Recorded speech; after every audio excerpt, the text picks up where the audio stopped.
Düşem derdine olmuşam aşık. Abuday benizli zülfü dolaşık, dividim kalemim yazarım.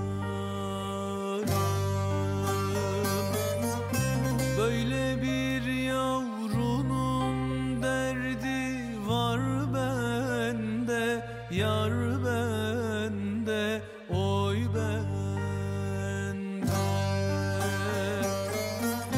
Aha ben gidiyorum, sen hemen ağla, yan ağla, dön ağla.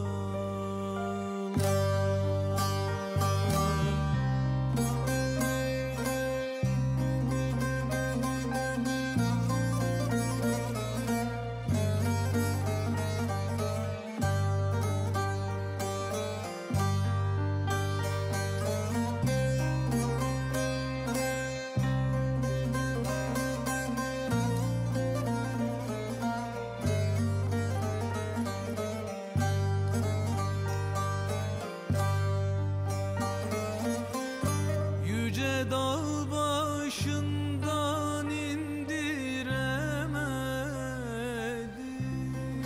Biliyorum. Sevdiklerini korumaya çalışıyorsun. Onlar zarar görmesin istiyorsun. Ama bunu ancak onların yanında saf tutarak yapabilirsin. Onlardan uzaklaşarak değil.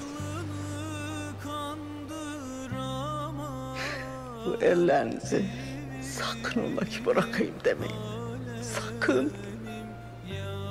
Siz onunla meftunlukla cevap vereceğiniz. Siz aşık ile maşuk olacaksınız. Bırakın onlar kahrolsunlar.